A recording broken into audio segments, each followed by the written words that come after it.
On the Big 89 WLS, and a guy who's mysterious. Geoffrey Baer is not mysterious. He's your friend. Wait, was I gored by a bull? No, you were not. You were not the thank one that was goodness. gored by the bull. Actually, we've written that in for a new show. Oh. How did Geoffrey Baer get gored by a bull? That'll be your next show. This is going to start all kinds of rumors. Right. That's Bill Hillman later in the hour. Chicago Mysteries with Geoffrey Baer. The latest is tonight at 7 on WTTW. Let's start with this one. We have UFOs over O'Hare. Indeed. It's 2006. And this is not just some crackpot who spotted, something in the sky. There are air traffic control tapes of controllers, like air traffic controllers and people on the ramp, like the airline employees. And we've got this in the show. You hear the chatter, like, did you guys just see a flying disc over Charlie 17 at the United Concourse? Yeah, we just heard about that from the guy who's, over in the C concourse. No explanation, never showed up again. No explanation, never showed up again. But we did get Tom Skilling to explain the freak weather phenomenon that was given as an excuse by the Skilling's FAA. part of the cover-up. Tom is a very close friend, but he's part of the cover-up. There's no question. I've often wondered, and Nick, I don't know if you and I ever discussed this, but it just seems to me that all the UFOs look like discs. Mm-hmm. And if that is the best way to fly, why aren't we making discs? Why aren't we flying in discs? Why don't we learn something from all the aliens? I don't know. Interesting. How about an alligator Chance the Snapper? For those of you who are new to the area but have forgotten, this was a big deal. It was. We've got an interview in the show with the photographer. So this photographer was shooting a photo shoot at Humboldt Park. This is a West Side Park in Chicago. And she was shooting a young girl for a quinceañera photograph, and she looks over the girl's shoulder and she sees something in the water. So she turns her camera and she snaps a picture of it. And she doesn't know what she saw. And then she gets home and she blows up the picture. And in our show, it's my favorite line in the whole show. She says, "Wow, it's an alligator." And so she shared the picture with Block Club. They sent a reporter down, and the rest is history. It became this phenomenon in Chicago. Well, the funny thing too is the first guy that came in failed. Yeah. And then they brought in Amos.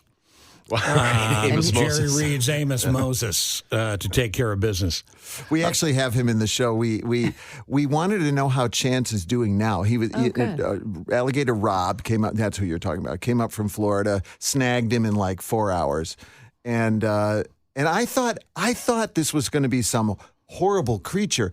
Did you see the photos when they finally caught him? Yeah, he's a little guy, cute alligator. Yeah.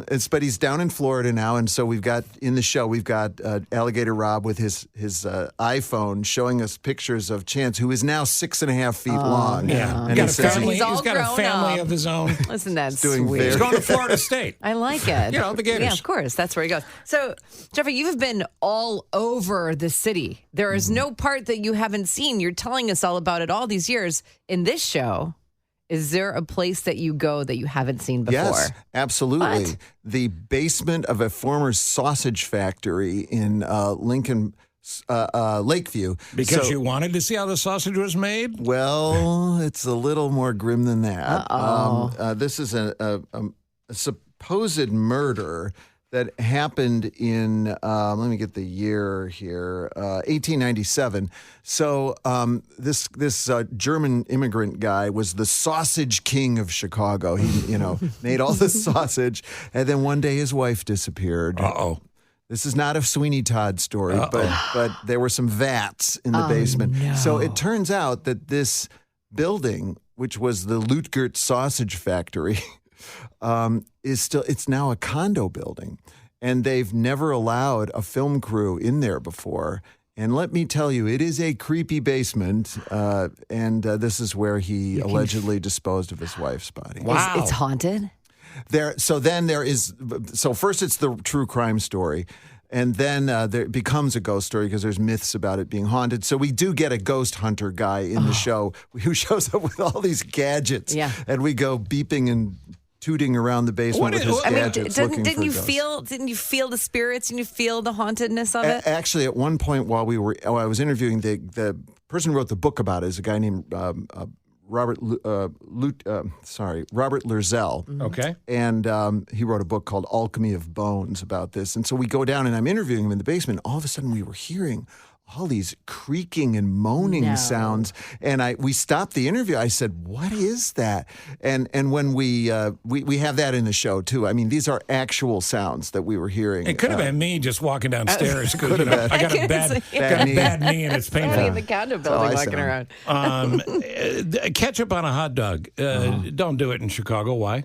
Okay, so this is I'm going to give away this one. I'm not going to tell you the other solutions to the mysteries, but in what everyone has always said, and I don't buy it, is, oh, well, ketchup's loaded with sugar and it spoils the taste of the hot dog. Well, that would be true if you were in Minneapolis or L.A. or anywhere else. Why in Chicago don't we put ketchup on a hot dog? So we worked with Monica Eng, the Axios reporter, great food expert, and she explains, and it's great that there are all these other condiments that are very particular and specific in Chicago, the 7 ingredients that reflect all the immigrant communities that have come to Chicago. The Italian and Greek greengrocers gave us the onions and the tomatoes, the African Americans from the Great Migration, or perhaps Mexicans got the sport peppers, etc. Right. Well, if you slathered ketchup all over that, which is loaded with sugar, it would just bomb the whole thing, and you wouldn't get that beautiful symphony of flavors. And I kind of feel like,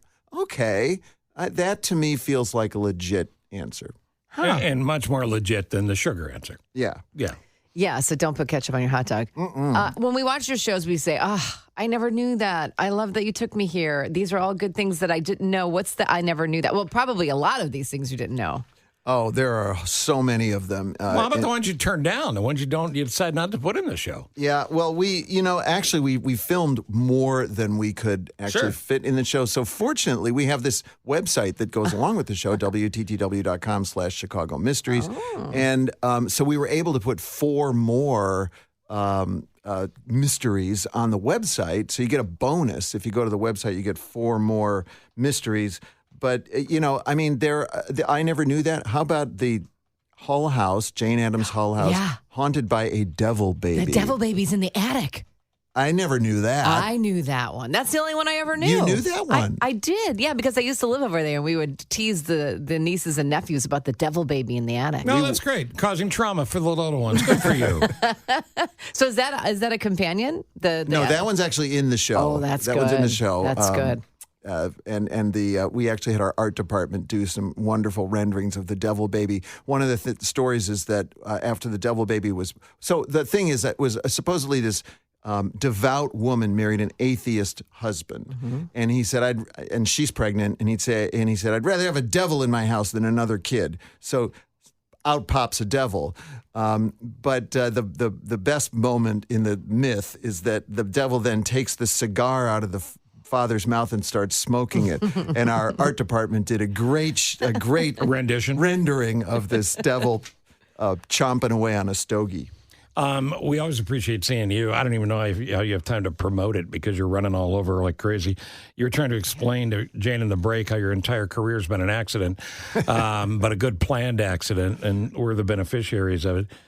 Geoffrey Baer, Emmy Award winner, producer and host for WTTW.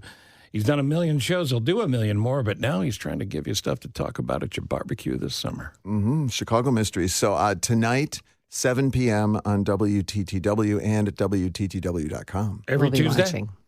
No, just tonight. It's a special. It's a 60-minute special. I mean, the show repeats, and it's actually going to be repeated tonight at 8:30. So if you miss it at 7, you can catch it at 8:30. It's the all-new Watch it way twice. to watch TV. Yeah. Yes.